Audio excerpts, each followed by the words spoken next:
ஓம் நமசிவாய. நேயர்கள் எல்லாருக்கும் வணக்கம். 2025வது வருடம் புத்தாண்டு உங்களோட ராசிக்கு எப்படி இருக்க போகுது? எல்லாரும் புத்தாண்டு பலன்கள் தனியா, சனி பெயர்ச்சி தனியா, குரு பெயர்ச்சி தனியா, ராகு கேது பெயர்ச்சி தனித்தனியா அப்படின்னு போட்டுக்கிட்டு இருக்காங்க. ஆனா வருடகரங்களோட பெயர்ச்சி அப்படிங்கறத கணிக்கிறது தான் புத்தாண்டு பலன்கள் அப்படிங்கிறது. அதனால ஒரே வீடியோல உங்களோட ராசிக்கு இந்த 2025 புத்தாண்டுல நடக்கக்கூடிய சனி பெயர்ச்சி, குரு பெயர்ச்சி, ராகு கேது பெயர்ச்சி எல்லாத்தையும் துல்லியமா உங்களுக்கு கொடுக்குறேன். அதாவது மார்ச் 29ஆம் தேதி சனி அப்படிங்கிறவர் கும்பராசியிலிருந்து மீனராசிக்கு பயிற்சி ஆகிறாரு. குரு ரிஷபராசியிலிருந்து மே 14ஆம் தேதி மிதுன ராசிக்கு பயிற்சி ஆகிறாரு. மே 18ஆம் தேதி ராகு கேது பயிற்சி அப்படிங்கிறது நடக்க போகுது. ராகு மீனராசியிலிருந்து பின்னோக்கி கும்பராசிக்கு வர போறாரு. கேது கன்னி ராசியிலிருந்து பின்னோக்கி சிம்ம ராசிக்கு வர போறாரு. இந்த குரு பயிற்சி, இந்த சனி பயிற்சி, இந்த ராகு கேது பயிற்சி உங்களோட ராசிக்கு என்னென்ன மாற்றத்தை கொடுக்க போகுது, இந்த 2025 புத்தாண்டுல உங்களுக்கு என்னென்ன நன்மைகள் நடக்க போகுது, எதெல்லாம் கவனமா இருக்கணும் அப்படிங்கிறத ரொம்ப துல்லியமா உங்களுக்கு கொடுக்கறேன். நிச்சயமா இந்த வீடியோ உங்க வாழ்க்கையை மாற்றக்கூடியதா இருக்கும். நேயர்கள் எல்லாருக்கும் புத்தாண்டு வாழ்த்துக்களை சொல்லிக்கிட்டு வீடியோக்குள்ள போவோம். நேயர்களே, உங்களுக்கான 2025 புத்தாண்டு எப்படி இருக்குது அப்படின்னு பார்த்தோன்னா, இந்த புத்தாண்டு தொடங்கும் போது கிரக நிலைகள் அப்படின்னு பார்த்தோன்னா உங்களோட ராசிக்கு அஷ்டம சனியோட ஆதிக்கம் அப்படிங்கிறது வலுவாக இருக்குது. அதே நேரத்தில் குரு லாபஸ்தானத்தில் இருக்கார், ராகு 9வது வீட்டில் இருக்கார், கேது 3வது வீட்டில் இருக்கார். இதான் இந்த வருட கிரகங்களோட அமைப்பு அப்படிங்கிறது. அதாவது சனி அஷ்டமத்தில் இருக்குது அப்படின்னா ஒரு பெரிய புயலில் சிக்கின கதை தான். நடுப்பாலைவனத்தில் ஒரு சொட்டு தண்ணிக்கு வழி இல்லாமல் மாட்டிக்கிட்ட கதை அப்படிங்கிறது தான் அஷ்டம சனியோட கதை. ஆனால் உங்களுக்கு ஒரே ஒரு நல்லது என்ன நடந்து போச்சு அப்படின்னா, அஷ்டமத்தில் சனி இருக்கிற நேரத்தில் குரு கொஞ்சம் லாபஸ்தானத்தில் இருக்கார். அப்போ காசு பணம் 10 ரூபாய்க்கு ஏதோ பஞ்சம் இல்லை. எங்கேயோ 10 ரூபா கேட்டால் கடன் கிடைக்கிற இடத்துலையாவது காசு பணம் இருக்கும். அதே நேரத்தில் பார்த்திங்கன்னா அந்த காசை தக்க வச்சுக்க முடியாது. திடீர்னு ஒரு அமௌண்ட் வந்துச்சியா, எங்கே போச்சுன்னே தெரியல, அதுவும் செலவாகி போச்சு அப்படிங்கிற மாதிரி தான் இருக்குது. சில பேர் இந்த லாபஸ்தானத்தில் குரு இருக்கும்போது வீடு கட்டலாம். இருந்தாலும் கொஞ்சம் வீடு கட்டும்போது கூட அகலக்கால் வச்சு அதுலேயும் 10 ரூபா கடங்குடி ஆகி போவோம். என்ன காரணம் அப்படின்னா இந்த அஷ்டம சனியோட பாதிப்பு அப்படிங்கிறது தான். அதுமாரி பெண்களுக்கு ஆண்களால் அவமானம், ஆண்களுக்கு பெண்களால் அவமானம். அது மனைவியாக இருக்கலாம், சகோதரியாக இருக்கலாம், தாயாராக இருக்கலாம், கூட வேலை செய்கிறவங்களாக இருக்கலாம். இப்படி ஏதாவது ஒரு வகையில் பெண்வெளி பிரச்சனைகள் அப்படிங்கிறதுல மாட்டியிருப்பீங்க. காதல் விவகாரத்தில் அடிபட்ட கடகராசிக்காரர்களுக்கு ஏகப்பட்ட பிரச்சனைகள் அப்படிங்கிறது காதல் விவகாரத்தாலேயே வந்திருக்கும். இதே காலகட்டத்தில் பார்த்திங்கன்னா பாகிஸ்தானத்தில் ராகு இருந்துக்கிட்டு தந்தையோட உடல் ஆரோக்கியத்தில் பிரச்சனையை கொடுத்துருப்பார். தந்தைக்கு ஏதாவது ஒரு வகையில் நமக்கும் தந்தைக்குமான அந்த உறவு அப்படிங்கிறது பாதிக்கப்படும். அப்படி இல்லைன்னா அவருக்காக 10 ரூபா நம்ம செலவு பண்ணுற மாதிரி இருக்கும், வைத்திய செலவு பண்ணுற மாதிரி இருக்கும். கேது ராசிக்கு 3வது வீட்டில் இருக்கிறதால சகோதரர்கள் ஒத்துழைப்போடு இருக்க மாட்டாங்க. நாம் சகோதரர்கள் நல்லா இருக்கணும் அப்படின்னு நினச்சி விட்டு கொடுத்து போனாலும் அவங்க நம்ம அசந்தா 10 ரூபா ஏற்றி திங்கிற பார்க்கக்கூடிய நிலைமை அப்படிங்கிறது தான் இருக்கும். இது பெரும்பகுதி ஒரு 80% கடகராசிக்காரர்களுக்கு இது அவசியமாக பொருந்தும். அதில் எந்த விதமான மாற்றமும் கிடையாது.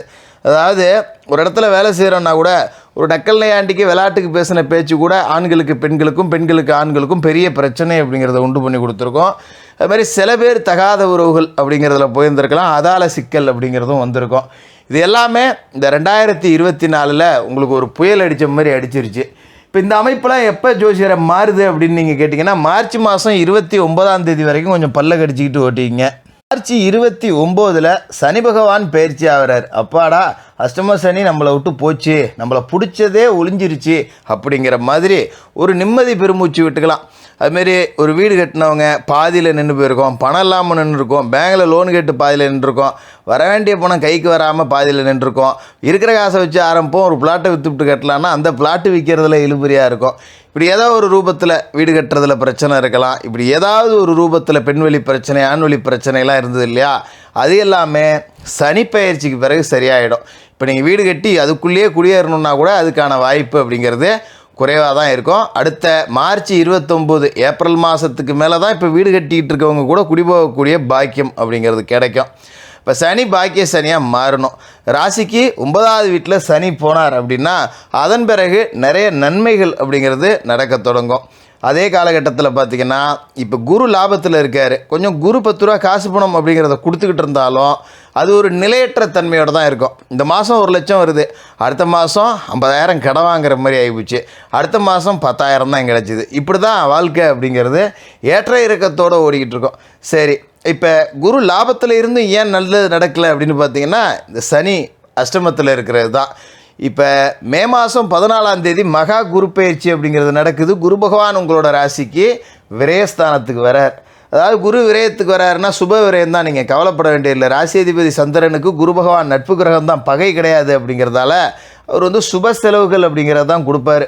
அதோட குருவோட பார்வை அப்படிங்கிறதுக்கு ஒரு தனித்த பலன்கள் அப்படிங்கிறது இருக்குது. அந்த வகையில் குரு உங்களோட ராசிக்கு 4வது வீட்டை பார்ப்பார், 6வது வீட்டை பார்ப்பார், 8வது வீட்டை பார்ப்பார். குரு 4 பார்த்தார் அப்படின்னா சுகஸ்தானம் வலுவடையுது. தாயாரோட உடல் ஆரோக்கியத்தில் இருந்த பிரச்சனை சரியாகுது, உங்களோட தேக ஆரோக்கியத்தில் இருந்த பிரச்சனை சரியாகுது.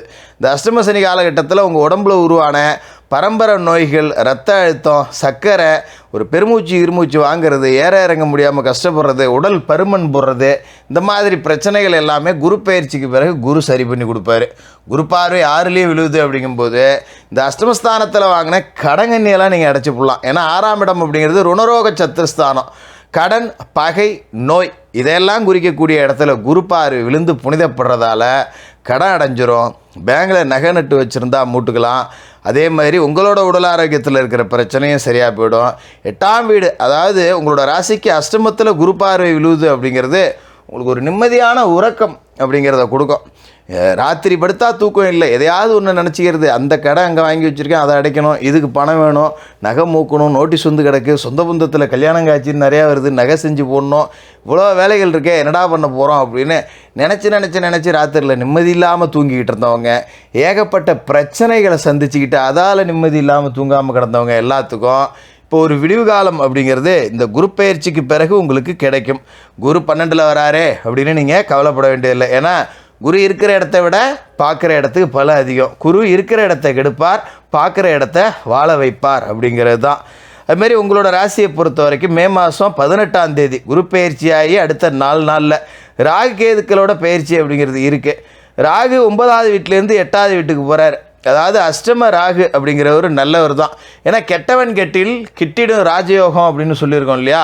அப்போ ராகுவான கெட்டவர் 8வது வீட்டில் போய் கெட்டு போகிறார் அப்படிங்கிறதால அது நல்லது தான். அதை பற்றி நீங்கள் கவலைப்பட வேண்டியதில்லை. அதோட அஷ்டமத்தில் இருக்கிற ராகு மேலே குருவோட பார்வையும் விழுது அப்படிங்கிறதால கெட்டவன் கெட்டு போய் புனிதப்பட்டு போயிடுறான். உங்களை கெடுக்கணும்னு நினச்சவன் தான் கெட்டு போய் அவன் குருவால் புனிதப்படுத்தி திருந்தி உங்களுக்கு நல்லது செய்ய வரார் அப்படிங்கிறது தான் இந்த ராகு கேது பயிற்சி அப்படிங்கிறது உங்களுக்கு காட்டுது. அப்போ வாழ்க்கையில் உங்களோட நோக்கம், உங்களோட லட்சியம், உங்களோட குறிக்கோள் இதெல்லாம் என்னென்ன இருக்கோ அதை எல்லாத்தையுமே அஷ்டமத்தில் இருக்க ராகு செஞ்சு காட்டுவார். தடைகள் எது வந்தாலும் தகர்த்தெறியலாம். எதா இருந்தாலும் சரி, இனிமேல் உங்கள் வாழ்க்கை வந்து பின்னோக்கி போகிறதுக்கு வேலை இல்லை, அடுத்து முன்னோக்கிய பயணம் தான் அப்படிங்கிறது தான் இந்த அஷ்டம ராகு அப்படிங்கிறவர் காட்டுறாரு. கேது ராசிக்கு 2வது வீட்டுக்கு வரார். அப்போ 2ஆம் வீடு அப்படிங்கிறது தனவாக்கு குடும்பஸ்தானம். கொஞ்சம் ஆன்மீகம் சார்ந்து தொழில் செய்யக்கூடியவர்கள், ஆன்மீக சொற்பொழிவாளர்கள், ஜோதிடர்கள், ஒரு கோவில் வாசலில் கடை வச்சுருக்கவங்க, பூஜை பொருள் கடை வச்சுருக்கவங்க, இவங்களுக்கெல்லாம் நல்ல வருமானம் அப்படிங்கிறது இருக்கும். அதேமாரி பல நாட்களாக சரியான சாதகம் அமையாமல் எனக்கு பொண்ணு கிடைக்கல, மாப்பிள்ளை கிடைக்கல அப்படின்னவங்களுக்கெல்லாம் கூட இந்த காலகட்டத்தில் திருமணம் அப்படிங்கிறது நடக்கும். குடும்பஸ்தானத்தில் கேது உட்கார்றார் அப்படிங்கிறதால குடும்பத்தோடு ரொம்ப நாளாக போகணும்னு நினச்ச ஆலயங்களுக்கெல்லாம் போயிட்டு வருவீங்க. ரொம்ப நாளாக ஒரு நேர்த்திக்கடன் ஒன்று இருந்தது, அதை செய்யவே முடியல அப்படின்னு தங்கி போன நேர்த்திக்கடன் எல்லாமே இந்த காலகட்டத்தில் செய்யப்படும். ஒரு குடும்பத்தோடு திருப்பதிக்கு போகிறேன், இல்லை ஒரு குலதெய்வ கோயிலுக்கு போய் பொங்கல் வைக்கிறேன், ஒரு கிடா வெட்டுறேன், ஒரு காதணி விழா செய்கிறேன், இது மாதிரி ஆலயங்களுக்கு இருக்கக்கூடிய நேர்த்திக்கடன்கள் எல்லாம் செய்து முடிக்கக்கூடிய பாக்கியம் அப்படிங்கிறது கிடைக்கும். இந்த காலகட்டத்தில் உங்களோட வீட்டுக்கு பக்கத்துலேயோ இல்லை உங்கள் ஊருக்கு பக்கத்துலேயோ சிவாலயங்கள் ஏதாவது இருந்து கட்டுமான பணிகள் நடந்துச்சுன்னா அதுக்கு உங்களால் முடிஞ்ச ஒரு தொகை அப்படிங்கிறத கொடுங்க. அதுமாரி குலதெய்வ கோயிலுக்கு நேர்த்திக்கடன் இருந்ததுன்னா அதையும் செஞ்சு முடிச்சிருங்க. தான தர்மம் செய்கிறதுல காசு பணம் 10 ரூபாய் செலவு பண்ணுங்கள். 2025 நீங்கள் ராஜா தான். வாழ்த்துக்கள்.